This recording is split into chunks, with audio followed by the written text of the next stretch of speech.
கர்த்தருடைய நாமத்திற்கு மகிமை உண்டாகட்டும். இன்றைய தலைப்பு ஒடுக்கும் அமைப்புகளை மீட்டு வருதல். ஒடுக்கும் அமைப்புகளை மீட்டு வருதல். இந்த அமைப்பு அப்படின்னு சொன்னாலே நமக்கு தெரியும், குழுக்களை உருவாக்கி நடத்துகிற அமைப்புகள். இந்த அமைப்புகள் எல்லாம் மீட்டெடுக்க வருதல். அமைப்பு என்று நாம் சொல்லும் பொழுது அநேக காரியங்களில் விடைபெற்ற காரியங்கள் அத்தனையும் அதில் பொருந்தும். இந்த அமைப்பு என்று சொன்னால் அந்த அமைப்பில் திருச்சபையும் அதில் ஒன்றிணையும் என்பதில் சந்தேகம் இல்லை. ஏனென்றால் இது ஒரு அமைப்பு, கட்டமைப்பு. என்ன கட்டமைப்பு? நமது முன்னோர்கள் நமக்கு சொல்லிக் கொடுத்ததான உண்மைகளை நாம் நமக்கு சொந்தமாக கொண்டு அந்த கட்டமைப்புக்குள்ள திருச்சபையை வழிநடத்துதல், திருச்சபையின் குடும்பங்களை வழிநடத்துதல், திருச்சபை வருகிற மக்களை அந்த கட்டமைப்புக்குள்ள கொண்டு வந்து அவர்களை வழிநடத்துதல். அது மாத்திரமல்ல, ஆண்டவராகிய இயேசு கிறிஸ்து இந்த உலகத்திற்கு வந்த பொழுது அநேக அதிசயங்களையும் அற்புதங்களையும் செய்தார். அவருக்கு பின் திரள் கூட்டம் கடந்து போறது. யாருக்கு பின்னால்? ஆண்டவராகிய இயேசுவுக்கு பின்னால் கடந்து போனது. அதை பார்த்த முன்பு இருந்ததான கட்டமைப்புக்குள் இருந்ததான தலைவர்கள் மற்றொரு தலைவன் உருவாகக்கூடாது என்பதற்காக வேண்டி ஆண்டவராகிய இயேசு கிறிஸ்துவை பின்தொடர்ந்து அவருடைய செயல்களையும் அவருடைய ஊழியத்தையும் பார்த்துதான கட்டமைப்புக்குள் இருந்த ஒரு கூட்டம்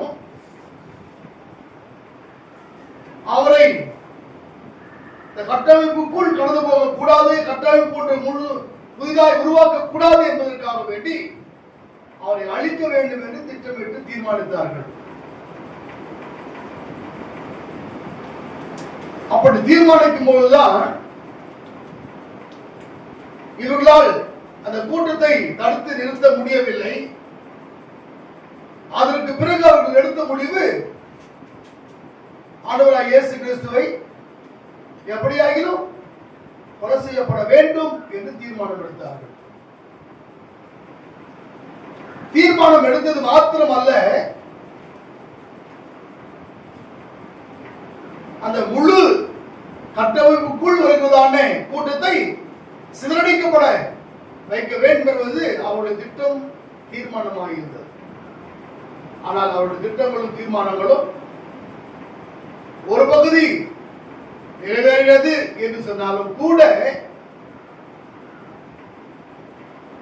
மறுபகுதி அது வளர்ச்சி அடைந்தது. அவர் உயிர்த்தெழுந்தார். அவருக்கு பின்னாடி ஆரம்பத்தில் கடந்து போன கூட்டத்தை காட்டிலும் பெரும் திரள் கூட்டம் அவருக்கு பின் கடந்து போனது என்று பார்க்கிறோம். இந்த கட்டமைப்பு என்பது எல்லாராலும் உருவாக்க முடியாது. அது ஒரு சிலரால் மட்டும்தான் உருவாக்க முடியும். இவர் தலைவர் என்று சொன்னால் தலைவருக்குரிய தகுதிகள் அவரிடத்தில் காணப்படும். என்ன தகுதி? அவரிடத்துல அன்பை பார்க்கணும், அரவணைப்பை பார்க்கணும், கடிந்து கொள்வதை பார்க்கணும்.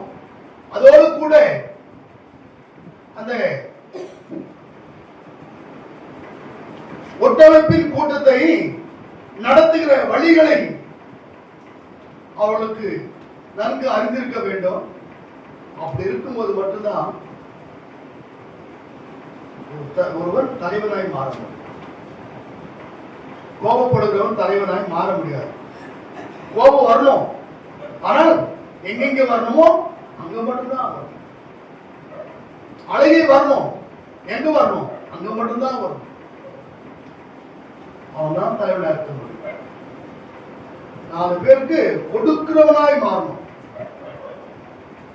4 பேருக்கு உதவி செய்வனாய் மாறணும், 4 பேருடைய தேவைகளை சந்திக்கிறவனாய் மாறணும்.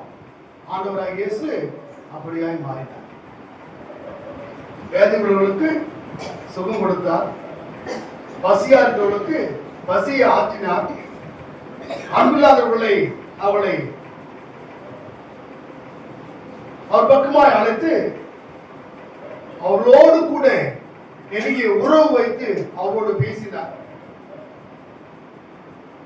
அதற்கு பிறகுதான் பெரிய ஒரு கட்டமைப்புக்குள் நடத்தப்படுதானே இந்த உண்மைகள்.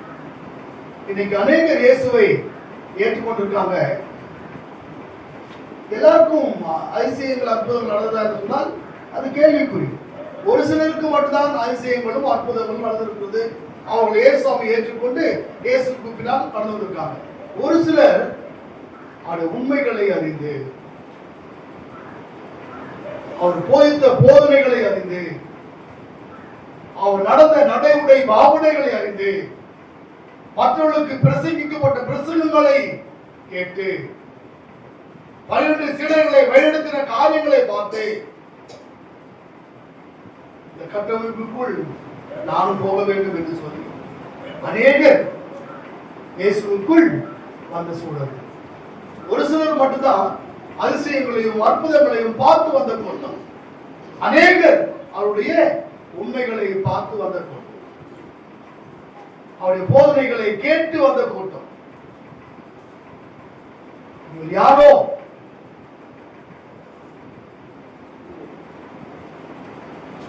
இவருக்கு காற்றும் கடலும் இவருக்கு கீழ்ப்படுகிறது. காற்றும் கடலும் இவருக்கு கீழ்ப்படுகிறது. காரணம், அமைப்புக்குள் வழிநடத்தின மக்கள் இந்த உண்மைகள் எல்லாம் அறிந்து தெரிந்து இயேசுவுக்கு பின்னால் கடந்து வந்த சூழல். இப்படியான சூழலில் தான் இன்றைக்கு வாசிக்க தெரிந்து கொள்ள பகுதியும் கூட லூக்காவின் புஸ்தகம் 13ஆம் அதிகாரம் 10 முதல் 17 வரை வாசிக்க கேட்டோம். வாசிக்கலாம். 10ஆம் வசனமும் 12ஆம் வசனமும் 11ஆம் வசனமும். ஒரு ஓய்வு நாளில் அவர் ஜெப ஆலயத்தில் போதகம் பண்ணி கொண்டிருந்தார். அப்பொழுது 18 வருஷமாய் பலவீனப்படுத்தும் ஆவியை கொண்ட ஒரு ஸ்திரீ அங்கே இருந்தார். அவர் எவ்வளவும் நிமிரக்கூடாத ஊமையாய் இருந்தார். எத்தனை வருஷமையா? அப்ப 18 வருஷம் அவங்க கோயிலுக்கு தான் வந்தாங்கல்ல, அதனால வரலையா? இந்த கட்டமைப்புக்குள்ள அவர்களும் ஒருவர். எத்தனை வருஷம்? 18 வருஷமா நிமிரக்கூடாத கூனியா இருந்தாங்க.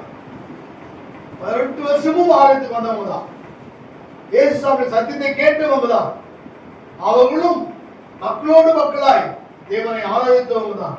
ஆனாலும் கூட 18 வருஷமா எப்படி இருக்காங்க? கூனியா இருக்காங்க. அடுத்த வருஷம் வாசிக்கலாம். இயேசு அவளை கண்டு தம்மிடத்தில் அழைத்து ஸ்திரீயே, உன் பலவீனத்தில் நின்று விடுதலையாக்கப்பட்டாய் என்று சொல்லி அவள் மேல் தமது கைகளை வைத்தார். உடனே அவள் நிமிர்ந்து தேவனை மகிமைப்படுத்தினார். உடனே அவள் நிமிரக்கூடாத கூனியா இருந்த அந்த ஸ்திரீ நிமிர்ந்து யாரை மகிமைப்படுத்தினாங்களா? தேவனை மகிமைப்படுத்தினார். நாமும் கூட அநேக காரியங்களிலே கட்டப்பட்டிருக்கிறோம். நிமிரக்கூடாதபடிக்கு அநேக பாரங்கள், குடும்ப சூழல், கணவன் மனைவிக்குள்ள உறவு, பெற்றோருக்கும் பிள்ளைகளுக்குள்ள உறவு, இவைகளெல்லாம் கட்டப்பட்டிருக்கிறோம் நிமிரக்கூடாதபடிக்கு. நம்ம யாராயிலும் பேசிவிடுவார்களோ என்ற அச்சத்தோடு கூட வாழ்ந்து கொண்டிருக்க வாழ்க்கை. ஆளுக்கு வருகிறோம், செபிக்கிறோம், சத்தியத்தை கேட்கிறோம், ஆனாலும் கூட என்னுடைய நிலை மாறவில்லையே. நான் நிமிரக்கூடாதபடிக்கு என் பாவம், என் குடும்பத்தின் சூழல் என்னை இந்த உலகத்தில் மனிதனாய் வாழக்கூடாதபடிக்கு, நிமிரக்கூடாதபடிக்கு அழித்துக் கொண்டிருக்கிறதே. இந்த வாரம் எப்பொழுது மாறும்? இந்த வாரம் எப்பொழுது மாறும் என்று சொன்னால், இதற்கு மேலையும் கீழையும் இந்த 18 வருஷமா நிமிரக்கூடாத பூமியாய் இருந்தவங்க புலம்புனாங்க, அல்லது ஆண்டவரே எப்படியாக இருக்கு சுகத்தை கொடுங்கன்னு சொல்லி ஜெபிச்சாங்க அப்படின்ற காரியங்கள் முன்னாடியும் சொல்லப்படவில்லை. ஆனால் அவங்க தொடர்ந்து ஆலயத்துக்கு வராங்க. எத்தனை வருஷமா? 18 வருஷமாய் ஆலயத்துக்கு வராங்க. நிமிரக்கூடாதபடிக்கு இந்த ஸ்திரீ துணியா இருக்காங்க, ஆனால் சுகத்தை பெற்றுக்கொள்ள முடியவில்லை. நாமும் கூட அநேக காரியங்களில் விடுதலை பெறாதபடிக்கு பார்க்கறதுக்கு எப்படி இருக்கிறோம்? நல்லா இருக்கிறோம், ஆனா உள்ளத்துக்குள்ள பாரமும் கலக்கமும் சூழ்ந்து இருக்கிறதான நிலை. இவைகள் மாற வேண்டும் என்று சொன்னால் நாம் என்ன செய்ய வேண்டும்? அடுத்த வாசிக்கலாம். இயேசு ஓய்வு நாளிலே சொஸ்தமாக்கினபடியால் ஜெப ஆலய தலைவன் கோபமடைந்து ஜனங்களை நோக்கி, வேலை செய்கிறதற்கு 6 நாள் உண்டே, அந்நாட்களிலே நீங்கள் வந்து சொஸ்தமாக்கிக் கொள்ளுங்கள், ஓய்வு நாளிலே அப்படி செயலாகாது என்றார். வேலை செய்வதற்கென்று ஒதுக்கப்பட்ட நாட்கள் 6 நாட்களுக்கு, இந்த 7வது நாளிலே அப்படி செய்யலாகாது.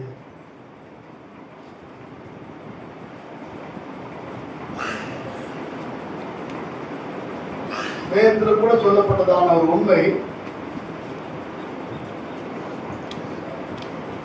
நமக்கு ஓய்வு நாள்ல மட்டும்தான் அதிகமான வேலையே வரும். வீட்டில் பெரிய சோதனையாகவும் இருக்கும்.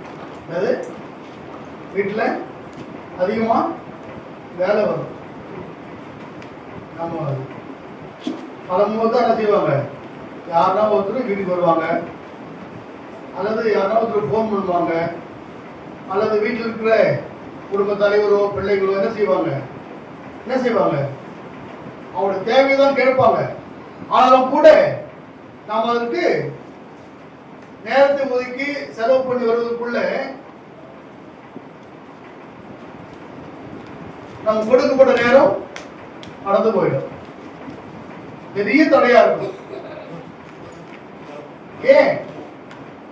ஆண்டவர் நமக்கு என்று ஆலயத்துல காத்திருக்கிறார். நாம் நினைச்சிருக்கிறோம் ஆலயத்துக்கு வந்த உடனே யாரும் நம்ம என்ன செய்யறதில்ல, கேட்கறது நமக்கு யாரும் இல்லை, யாரும் கேட்க மாட்டாங்க அப்படின்ற மாதிரி. ஆனாலும் கூட நம்மை பார்க்கிறவர், நம்மோடு பேசுகிறவர், நம்முடைய தேவைகளை சந்திக்கிறவர், 38 வருடமாய் நிமிரக்கூடாத கூனியுடைய பலவீனத்தை மாற்றின ஆண்டவர் நம்முடைய பலவீனங்களையும் மாற்றப்பட வேண்டும் என்பதற்காக வேண்டி ஆலயத்தில் வந்து காத்திருக்கிறார். ஆலயத்தில் வந்து அவர் காத்திருக்கிறார். நாம் எப்பொழுது அந்த சுகத்தை பெற்றுக்கொள்ள நேரத்தை கடைபிடிக்க நாம் ஆயத்தமாக இருக்கிறோம். வேதத்தில் பார்க்கும்போது பேதுரும் யோவானும் 9ஆம் மணி வேளையில ஆலயத்திற்கு சென்றார். போன யார பாக்குறாங்க? யார பாக்குறாங்க? வாசல்ல உட்கார்ந்து கொண்டு இருக்கிறதானே யார பாக்குறாங்க? யார் அவங்க? அவங்க உற்று நோக்கி யார பாக்குறாங்க? பேதுரு யோவானை பாக்குறாங்க. அவங்க சொல்றாங்க, என்கிட்ட என்ன இல்லை, வெள்ளியும் பொண்ணும் என்கிட்ட இல்லை, என்கிட்ட இருக்கிற பரிசுத்த ஆவியா எனக்கு கொடுக்கப்பட்டதானே சுகத்தை உனக்கு கொடுக்கிறது, சுகத்தை கொடுக்கிறான். எத்தனை விடமா உட்கார்ந்து இருப்பாங்க அது வாசல்ல தெரியாது. நேரத்தோடு பேதுரு யோவானும் போறாங்க. அதற்கு முன்னாடி அவங்க உட்கார்ந்துக்கிறாங்க. அவருடைய மாத்திரத்துல அவளோடு பேசி அவளுக்கு சுகத்தை கொடுக்கிற காரியங்களை நாம் பார்க்க முடிகிறது.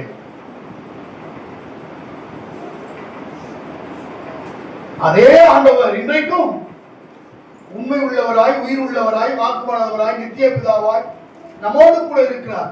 சுகத்தை கொடுக்கிறவர், நம்முடைய பாரங்களை மாற்றுகிறவர், நம்முடைய கண்ணீரை துடைக்கிறவர், கடன் தொல்லைகளை மாற்றுகிற ஆண்டவர் நம்மோடு கூட இருக்கிறார். நம் ஆண்டவரை முழுமையாய் சொந்தமாக்கிக் கொள்ளும் பொழுது அவரை பார்க்க வேண்டும் என்று வேகமாய் வரும் பொழுது உண்மையாகவே அவர் நம்முடைய வீட்டுக்கு வர காத்திருக்கிறார். வேதத்தில் சொல்லப்பட்ட மற்றொரு காரியம், இயேசு வருகிறார் என்று கேள்விப்பட்ட பொழுது வேகமாய் வந்து ஒரு காட்டத்து மரத்தில் ஏறி நின்று அவரை பார்க்க வேண்டும் என்று ஆசையாய் காத்திருக்கிறார். ஆசையாய் காத்திருக்கிறார். யாரை பார்க்க வேண்டும் என்று? இயேசுவை பார்க்க வேண்டும் என்று. அவரிடத்துல ஆண்டவர் பேசுகிறார். அந்த மரத்தடியில் நின்று, செங்கவேலி சீக்கிரமாக இறங்கி வா, நான் வீட்டிற்கு வரப்போகிறேன். யார் சொன்னது? இயேசுக்கு எப்படி அவருடைய பெயர் தெரியும்? அவரை பார்க்க வேண்டும் என்று. யாரை பார்க்க வேண்டும் என்று? இயேசுவை பார்க்க வேண்டும் என்று அவர் வருவதற்கு முன்னமே காட்டு மரத்தில் ஏறி நிற்பதான சூழல். அவனை அழைத்து வீட்டுக்கு கடந்து இயேசுவும் போகிறார். அங்கே சொல்லிய வார்த்தை என்ன? இவனும் ஆபிரகாமுக்கு குமாரனாய் இருக்கிறானே. தலைமுறை ஆசீர்வாதங்களை ஆபிரகாமுக்கு கொடுக்கிற காரியங்கள். தலைமுறை ஆசீர்வாதங்களை யார் கொடுக்கிறாரு? இயேசுவை பார்க்க வேண்டும் என்று வந்ததானே செகையில் கொடுக்கப்படுகிற ஆசீர்வாதம்.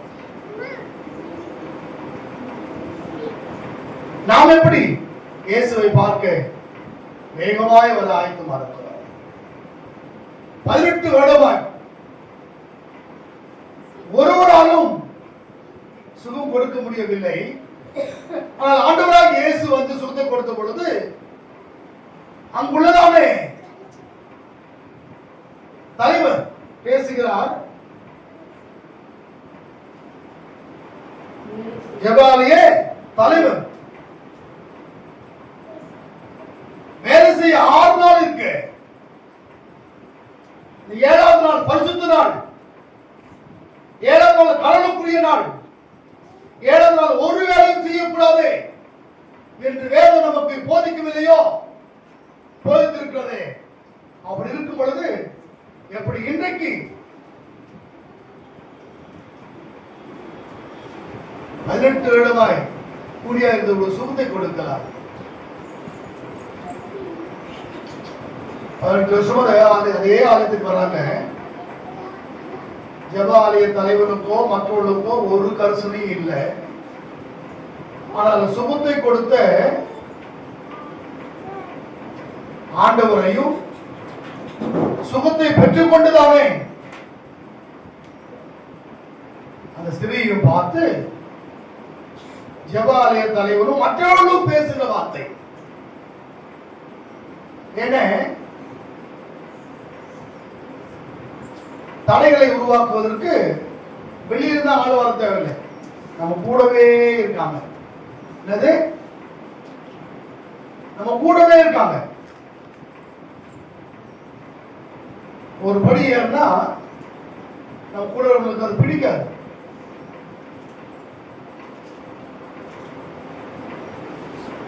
நாலு படி மேல போனா நல்லவங்க விட மாட்டாங்களாம். யாரு அவங்க பேரு என்ன? அவங்களுக்கு பேரு நாலு படி மேல போனா நல்லவங்க விட மாட்டாங்களாம். பாடுபட்டு பேரை சேர்த்தா பல கதைகள் சொல்லுவாங்களாம். அதான் உலகம். அவங்க எல்லாம் யாருக்கா இருக்காங்க? நம்ம கூடவே இருக்காங்க நல்லவங்க எல்லாம். 18 வருஷமா நிமிரக்கூடாதபடிக்கு கூலியா இருந்த அந்த ஸ்திரீக்கு ஆண்டவராக இயேசு சுகத்தை கொடுக்கிறார். சுகத்தை கொடுத்த உடனே அந்த ஸ்திரீ மட்டும் தேவனை ஸ்தோத்திரித்தார், தேவனுக்கு நன்றி சொன்னார் என்று பார்க்கிறோம். ஆனால் உடனிருந்தவர்கள் ஒருவரும் நன்றி சொல்லவில்லை என்று பார்க்கிறோம். தேவனுக்கு துதி ஸ்தோத்திரங்களை ஏறெடுத்ததாக சொல்லப்படவில்லை. காரணம் போறாங்க. இந்த கட்டமைப்புக்குள்ள இருந்து யார் வெளியே போறது? இப்போ 18 வருஷமாய் கட்டப்பட்டிருந்ததானே இந்த ஸ்திரீ அந்த கட்டமைப்புக்குள்ள இருந்து வெளியே போறாங்க. வெளியே போகாமல் இருப்பதற்காக வேண்டிதான் யார் பேசுறது? ஜெப ஆலய தலைவர் பேசுகிறார், போராங்க பேசுகிறார். எங்கேயோ இல்ல, நம்ம மருகாபுரம் தொண்டார்பேட்டை சிஎஸ்சி நேதாநகர் திருச்சபையில நடந்த சம்பவம். நிச்சயம்லாம் முடிஞ்சிச்சு. அவங்க மாப்பிள்ளை பெண்டகோஸ்து, இவங்க வந்து மாப்பிள்ளை சிஎஸ்ஐ, பெண் வந்து பெண்டகோஸ்து. உடனே அங்க இருக்கிற சபை பாஸ்டர் மாப்பிள்ளை பேசுறாரு. இவங்க தான் சண்டே ஸ்கூல் டீச்சர் இந்த சர்ச்சில். இவங்க வெளியில் போயிட்டா சண்டே ஸ்கூல் தான் ஆயிடும், என்ன ஆயிடும்? கலைஞ்சிடும். ஆகையால நீங்க வேலையான பிறகு நீங்க என்ன பண்ணணும்? நீங்களும் எங்க வரணும்? எங்க சர்ச்சைக்கு தான் வரணும். உடனே அவர் சொல்றார் மாப்பிள்ளை, இல்ல இல்ல இது 2 தலைமுறை சர்ச்சு, அங்கிருந்து நான் வர முடியாது.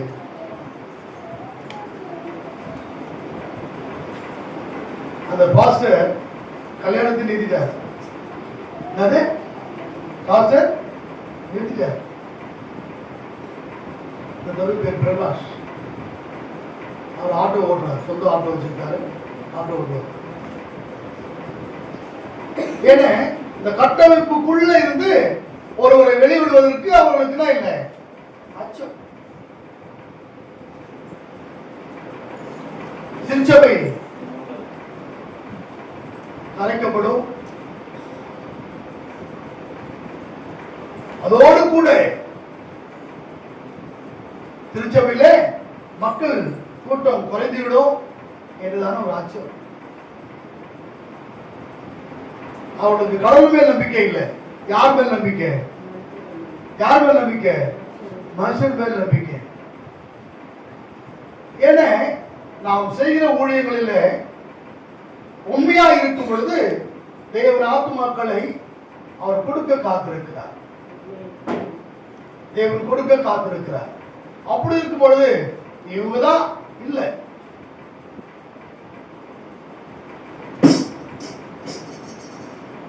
சபையில யாரா இருந்தாலும் சரி, தேவன் நம்மை பயன்படுத்துறார் என்று சொன்னால் அதற்கு ஆயத்தமாயிடும். நேற்றைய முந்தின தினம் ஒரு வழியில போகும்போது திடீர் ஒரு போன் கால். நல்ல பெண்ணு வேணையா, கடவுளுக்கு பயந்த ஒரு குடும்பமா இருக்கணும், அந்த பெண்ணும் கடவுளுக்கு பயந்த பெண்ணா இருக்கணும், அவங்க எல்லாருக்கும் கீழ்ப்படுகிற பெண்ணா இருக்கணும், அவ கிறிஸ்துவ பெண்ணா இருக்கணும், தொடர்ந்து ஆலயத்துக்கு போற பெண்ணா இருக்கணும். யார் சொல்றா? மாப்பிள்ளைக்கு பொண்ணு பார்க்க சொல்ற அம்மா சொல்றாங்க.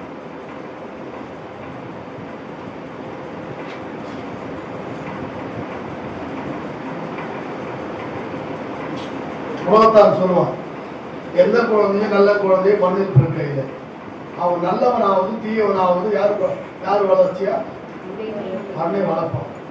அது மாதிரி வர்ற மருமகள் கிறிஸ்துவ குடும்பத்துக்கு பிறந்தவங்க தான், நல்லவங்க தான், இல்லைன்னு சொல்ல வரல. ஆனால் நீங்க அவங்க கிட்ட நடந்துகிற விதத்தில் இருக்கு.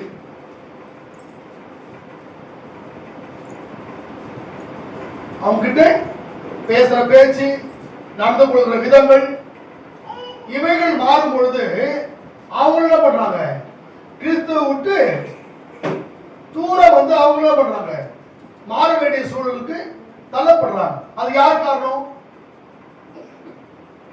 இது டூவீலர்ல நடக்குது.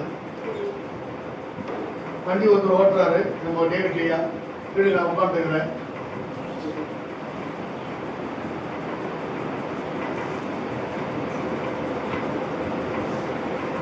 ஏன் அப்படின்னா,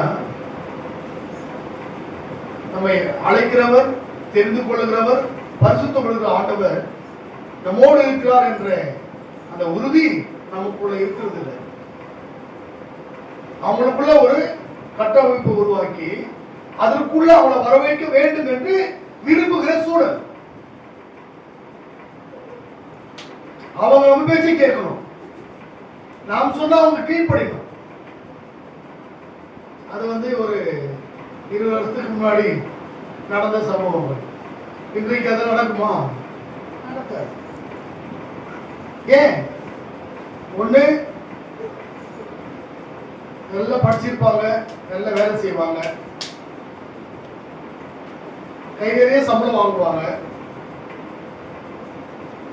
அப்படி இருக்கும்போது நாம் என்ன பண்ணோம்? ஆரம்பத்தில் வந்து மருமகளுக்கும் மாமியாருக்கு இருந்த நிலைகள் எல்லாம் இப்போ என்ன இல்லை. எங்க குடும்பத்திலே ஒரு சம்பவம். நல்ல பேங்க்ல ஒர்க் பண்ற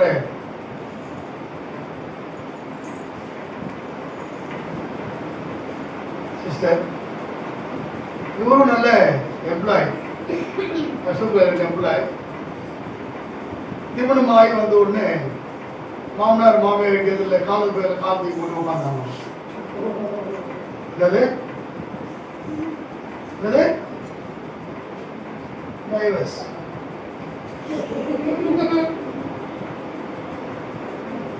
என்ன இவன் நினைப்பதெல்லாம் நம்ம கட்டமைப்புக்குள்ள யார் வரணும்? ஆமா, மருமகள் வரணும்னு நினைக்கிறாங்க. ஏன்னா அவங்க நல்ல பேங்க்ல எம்ப்ளாய், பேங்க்ல ஒர்க் பண்றவங்க. அப்ப நீங்க யாரை கல்யாணம் பண்ணிக்கணும்? உன் பிள்ளைக்கு படிக்காத ஒரு ஆளை கல்யாணம் பண்ணிக்கணும். நீ சொல்றதெல்லாம் செய்யற மாதிரி மருமகளை என்ன பண்ணணும்? உன் வீட்டுக்கு கூட்டு வந்துக்கணும். படிப்பும் வேணும், சம்பளமும் வேணும், அதிகாரத்தை அங்க கூட கொடுக்க மாட்டேன். அப்ப நல்ல பொண்ணு இல்லை, அது கிறிஸ்துவ பொண்ணு இல்லை, நீ உத்தர குத்துவ.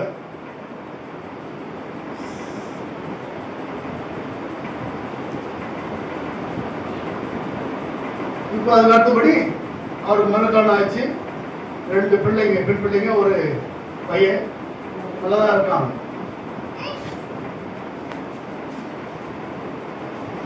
கல்யாணம் ஆன உடனே புத்திசாலித்தனமா அவர் தனி கொடுத்து வச்சிட்டார். நம்மளாம் இந்த ஒன்றா வேண்டாம்.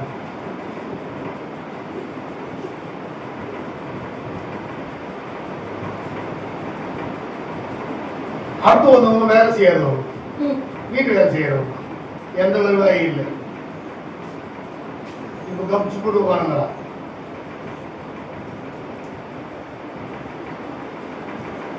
ஆகையால அநேக காரியங்கள் கட்டமைப்புக்குள் இருந்து வெளியே போவதை குறித்து ஒரு பயமும் அச்சமும் நமக்குள்ள உருவாகிற சூழல்.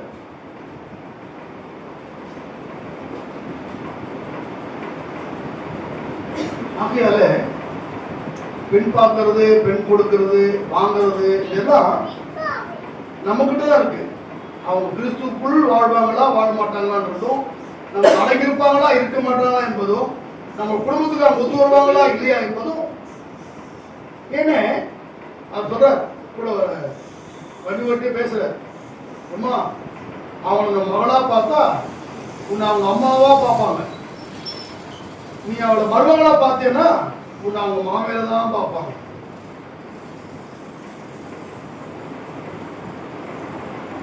ஆகையால அநேக காரியங்கள் வேதத்திலும் திருச்சபையிலும் குடும்ப வாழ்விலும் நடக்கிற சம்பவங்கள் இந்த கட்டமைப்புக்குள் இருந்து விடுதலை பெறுதல். இந்த விடுதலை என்பது அடிமைதனத்திலிருந்து விடுதலை, பலவீனத்திலிருந்து விடுதலை, சுகமில்லாதவனுக்கு சுகத்தை கொடுத்து விடுதலை. அதுக்கு அடுத்தபடி சொல்லப்பட்ட காரியம் 6 நாள் வேலை செய்ய இருக்கு, 7ஆவது நாள் எதற்காக? ஏன் சுகத்தை கொடுத்த? கேள்வி கேட்கிறதான ஒரு சூழல் நமக்குள்ளே இருக்காங்க. யாருங்க? நல்லவங்க எல்லாரும் வளர்ச்சி அடையக்கூடாது என்பதற்காக வேண்டி சிலருக்கு நல்லது சொல்ற மாதிரியே இருக்கும், நம்ம அவங்க தட்டி கழிச்சுட்டே இருப்பாங்க. நல்லது சொல்ற மாதிரி இருக்கும் பார்க்கறதுக்கு, ஆனா நம்ம வாழ்க்கையில முன்னேறக்கூடாதபடிக்கு என்ன பண்ணுவாங்க? தடையாவே இருக்கும் அந்த பேசப்பட்ட வார்த்தை. அதுவே நம்ம ஜாக்கிரதையா இருக்கும். வாசிக்கலாம் மற்றொருத்தை. கர்த்தர் அவனுக்கு பிரதித்திரமாக, மாயக்காரனே, உங்களில் எவனும் ஓய்வு நாளில் தன் எருதையாவது தன் கழுதையாவது தொழுவத்திலிருந்து அவிழ்த்து கொண்டு போய் அதற்கு தண்ணீர் காட்டுகிறதில்லையா? இதோ சாத்தான் 18 வருஷமாய் கட்டியிருந்த ஆபிரகாமின் குமாரத்தியாகிய இவளை ஓய்வு நாளில் இந்த கட்டில் இருந்து அவிழ்த்து விட வேண்டியது இல்லையா என்றார். இவங்க யாருங்க? இவங்க யாரு? இவங்க ஆபிரகாம் யாருங்க? ஆபிரகாம் யாருங்க? விசுவாசத்தின் தகப்பன். அந்த வீட்டுல இப்படி ஒரு கட்டப்பட்டிருக்கிறதான சொல்ல, அது அங்க சொல்லப்பட்டது, தெளிவா சொல்லப்பட்டது. நான் சொல்லி சாத்தான் 18 வருஷமாய் கட்டப்பட்டிருந்த ஆபிரகாமின் குமாரத்தியாகிய ஆபிரகாமின் குமாரன், விசுவாசத்தின் தகப்பன் என்று அழைக்கப்படுகிற அந்த குடும்பத்தில் 18 வருஷமாய் நிமிரக்கூடாதபடிக்கு கூடியாய் இருக்கிற சூழல். ஆபிரகாமை காட்டிலும் நாம் ஒன்றும் அந்த அளவுக்கு என்ன இல்லை பக்தி பிரிவுகளோ விசுவாசத்தை சொந்தமாக்கி கொண்டவர்களோ விசுவாசத்தில் வாழ்களோ அல்ல. நமக்கு சின்ன சின்ன கஷ்டங்கள் வரும்போதெல்லாம் நாம் என்ன பண்ணுவோம்? ஜெபம் பண்ணும்போது, என்ன ஆண்டவரே, நாங்கள் எதுல இல்லை, உங்களுக்கு கண்ணே இல்லையா, எங்களை பார்க்கவே மாட்டீங்களா? இதெல்லாம் கேட்டு ஜெபம் பண்ணுவோம். யாரை பார்த்து? ஆண்டவரை பார்த்து. 18 வருஷமாய் கூனியா இருக்காங்க. அவங்க யார் என்று சொன்னால் ஆபிரகாமின் விசுவாசத்தின் தகப்பன் என்று அழைக்கப்பட்டதான குடும்பத்தில் நடக்கிற சம்பவம். ஏன அந்த கட்டமைப்பை அசைக்கப்பட வேண்டும் என்பதுதான் பிசாசுடைய அந்தரங்க காரியங்கள்.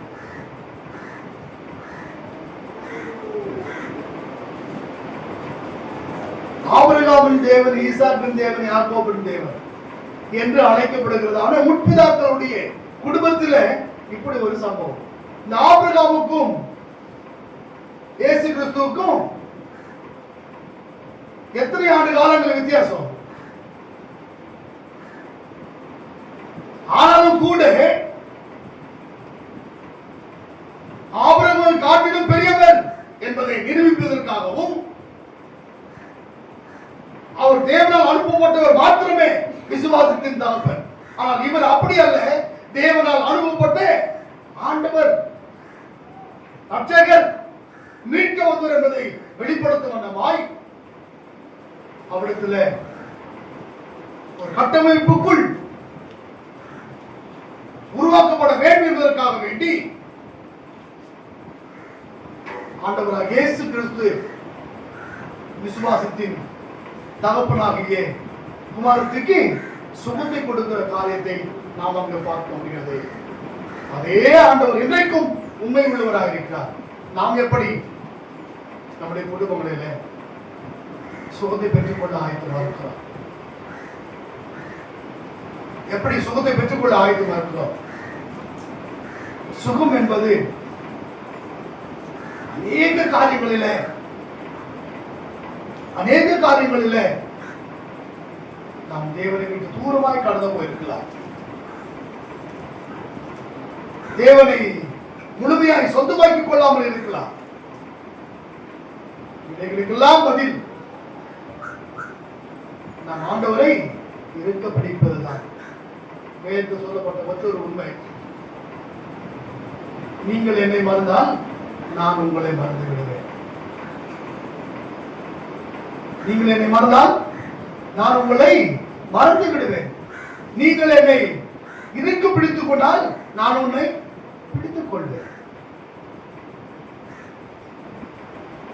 அழகாய் சொல்லப்பட்டவர்.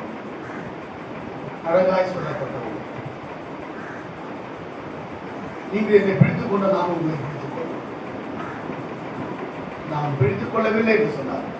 அவர் நம்மை பிடித்துக் கொள்ள மாட்டார் என்பதை தெளிவாய் சொல்லப்பட்ட உண்மை. விசுவாசத்தின் தகப்பனுடைய வீட்டில் நடந்த சம்பவம். ஆண்டவர் வந்து சுகத்தை கொடுத்தார். அதே ஆண்டவர்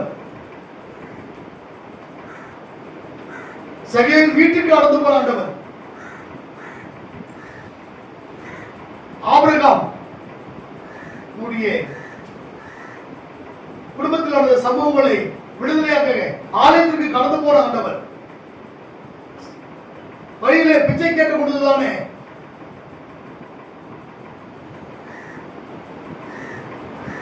அவர்களை பார்க்கும்படியாய் பேதுருவும் யோவானும் கடந்து போன சூழல், அவர்களுக்கு சுகத்தை கொடுத்த சூழல். அதே ஆண்டவர் நம்முடைய பலவீனங்களை மாற்ற, சுகத்தை கொடுக்க, கடன் தொல்லைகளை மாற்ற, கண்ணீரை துடைக்க, கஷ்டங்களை மாற்ற ஆண்டவர் நம்மோடு கூட கடந்து வர ஆயத்தமா இருக்கிறார். நாம் எப்படி அவரை அழைக்க ஆயத்தமா இருக்கிறோம்? நேரத்தோடு கூட ஆலயத்துக்கு வந்தவர்கள் சுகத்தை பெற்றுக்கொண்டு கடந்து போனார்கள். 18 வருஷமா நிமிரக்கூடாத கூடியாய் இருந்தான சிறுக்கி ஆண்டவராக இயேசு கிறிஸ்து அவரை தொட்டு ஆசீர்வதித்து அனுப்புகிற காரியத்தை பார்க்கிறார். சுகத்தை கொடுப்பது மாத்திரமல்ல, அவரை ஆசீர்வதிக்கிறார். ஆசீர்வதிக்கிற ஆண்டவர் நம்மோடு கூட இருக்கிறார். அதற்கு பிறகு அவர்கள் மகிழ்ந்து தேவனை துதித்தார்கள் என்று பார்க்கிறார். நாம் எப்பொழுது மகிழ்ந்து தேவனை துதிக்க ஆயத்தமா இருக்கிறார், ஆயத்தமாக்கிக் கொள்ள போகிறோம் என்பதை மனதில் கொண்டவர்களாய் சத்தியத்தை சொந்தமாக்கிக் கொள்வோம். அவருடைய பிள்ளைகளாய் வாழ்வோம். அவர் நம்முடைய குடும்பங்களை கொடா கொடியாய் ஆஸ்வதிப்பாராக. ஆமென். நாம் ஜெபிக்கலாம். ஸ்தோத்திரம் ஆண்டவரே, கிருபையை வளைப்படுத்திக்கே உமக்கு நன்றி. 18 வருடமாய் ஆண்டவரே கட்டப்பட்டிருந்ததானே அந்த ஸ்திரீக்கு ஆண்டவரை நீ சொத்தை கொடுத்த ஆண்டவர், நிமிரக்கூடாதபடிக்கு இருந்த பலவீனங்களை மாற்றி போட்டு நிமிரும்படியாய் செய்த ஆண்டவர், எங்களுடைய பலவீனங்கள், எங்களுடைய சுகவீனங்கள், எங்களுடைய ஆண்டவரே கஷ்டம், கண்ணீர், கவலை, துன்பம், வேதனை இவைகளெல்லாம் மாற்றி நாங்களும் கூட ஆண்டவரே உம்மை ஆண்டவரே மகிழ்வுபடுத்தி இந்த உலகத்தில் நிமிர்ந்து வாழத்தக்க ஆசீர்வாதங்களை நீங்க எங்களுக்கு தான் ஆண்டவர். வேதத்தில் சொல்லப்பட்டவரை அவர்களோ முறிந்து விழுந்தார்கள், நாங்களோ எழுந்து நிமிர்ந்து நின்றோம் என்று சொல்லி எழுந்து நிமிர்ந்து நின்று ஆண்டவரே உம்மை ஆராதிக்க, உமக்கு சாட்சியாய் வாழ எங்களையும் எங்களுடைய திருச்சபையும் குடும்பங்களையும் பொறுப்படுத்திக் கொண்டோம். தடைகள் வரட்டும், ஆசீர்வாதத்தை காண்கிறோம். புதிய நம்மை உமக்கு சேர்த்து இயேசு மூலம் கேட்கிறேன் நல்ல பிதாவே. ஆமென். சரி உட்காரவும்.